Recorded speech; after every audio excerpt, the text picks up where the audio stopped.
Hi guys and welcome to my channel. In this video my topic is functions. I plan to do the inverse composite and the composite inverse in this video. I hope to do that. This is really covered in Form 4 and Form 5 in math and both in Add Math class. So please stay tuned to see what I have in store for you. So before I get into functions, let me cover relations. There are four types of relations. The first one is one-to-one, many-to-one, one-to-many, and many-to-many. And it simply means that you have these two kind of shapes like this. And one-to-one means that one value in the first egg-shaped shape maps onto one value on the other one, right? This one is called, this first shape here, it's usually called the domain, and the second one is called the codomain. So if one value maps on from one here to here, then it's called a one-to-one. If many values in the domain are mapped onto one value in the codomain, then it's called a many-to-one. If one value in the domain is mapped onto many values in the codomain, it's called a one-to-many. And the last one is if you have a combination of the two. I have a 1 here going to many values, and I have many values here going to 1. So once I have this combination, this is called a many-to-many. So these four are the four types of relations. Now a function, however, is only one-to-one or many-to-one. So if you have a relation that is a one-to-one or many-to-one, then it is referred to as a function. Okay, so now I plan to do a question with many parts to explain exactly how you really get through these functions questions, right? So it says if f of x is equal to 2x plus 3, find all of these. So for part A, f of 5, well, firstly I'll write what f of x is. And f of 5 simply means I'm substituting for 5 into x here, into this equation here for x, right? So I'll put 2 by 5 plus 3, 10 plus 3, 13. That's the answer here. For part B, it says f of x now is equal to 5. So these two, note the difference, right? This one is saying f of 5 and this is saying f of x is equal to 5. So what I do is I put 2x plus 3 on this side and I put it equal to 5. And I send over everything on this side until I have just x alone. So I get 5 minus 3 and then divide by 2. So I'll get 2 over 2, 1. So that is my answer for part B. Now part C. For part C, I have a f with a minus 1 at the top here, x. This means f inverse. So inverse means I want to do the opposite of what this function here is doing. So this is saying 2 multiplied by x and then I add in 3, I'm going to do the inverse. So my steps for this would be, the first one would be, we'll put y equal to the function. So I put y is equal to 2x plus 3. Then I will interchange x and y. So I'm doing this. So I'll get x is equal to 2y plus 3. And making y the subject of the formula, I'll get x minus 3 on 2 is y. So therefore, f inverse is really x minus 3 all on 2. So that is my f inverse function. Now I have to do my last part, which is f inverse of 5. So now I'm going to put 5 into the f inverse function. What is the f inverse function? It's this here. So I will put 5 minus 3 all on 2 because I'm substituting for this x down here, right? So that will be 2 on 2, which is 1. Now, I don't know if you realize, but f inverse of 5 is actually, well, is 1, is the same as f of x is equal to 5, which was 1. And that is a rule. That's my first rule. And that rule is that if f of x is equal to a, then I will get some value of x. Say x is equal to b, right? If I plug in f inverse of a, then I will also get that value b. Like in this sum here, I have f of x is equal to 5, so this works out to be 1 is my answer. So x is b, so right? So f inverse of a, which is f inverse of 5, I still get the 1, right? So that's the first rule. So now let me move on to another question with some more complex functions. Now let me move on to my number 2. So it says here, if this is the function g and this is the function h, find a, h of 1. Now h of 1 looks a little complicated, but that's okay. We simply just plug in 1 into the whole equation. We get 3 minus 2, 1 minus 2. We get 1 here, minus 1. So the answer is minus 1. So that's the answer for here.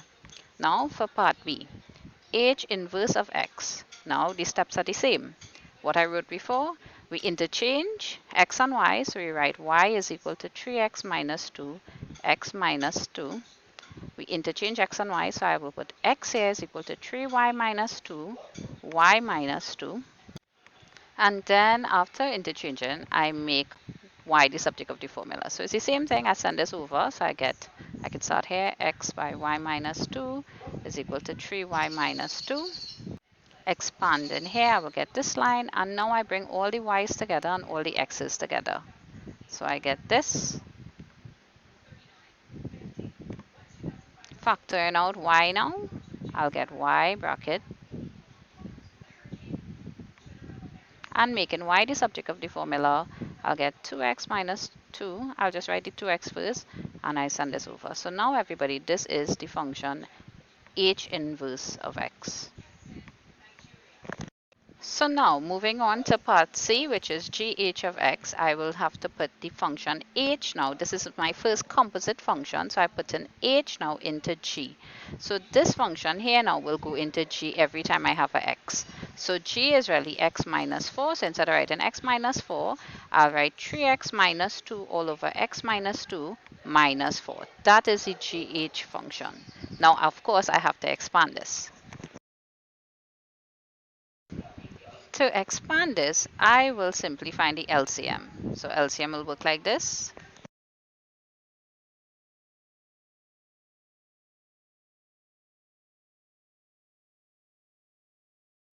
And I will simplify.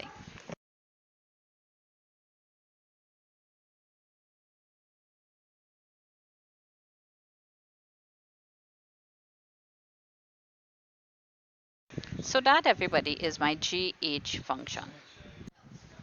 Now similarly, hg of x means that I'm putting my g function into my h function. So this is my h function here. This is h. So I'm going to put g into there. So I'm going to get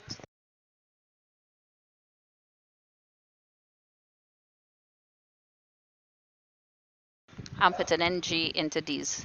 So I will get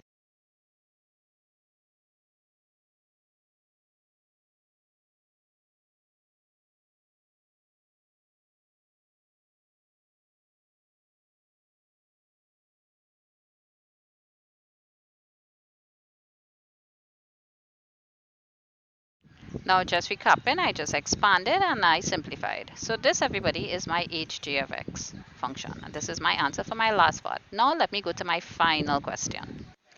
So this is my third and final question, right? Now in this one, I plan to show you all this rule, right? How we could prove that fg all inverse of x is the same as g inverse f inverse of x. Now I plan to do this breakdown here.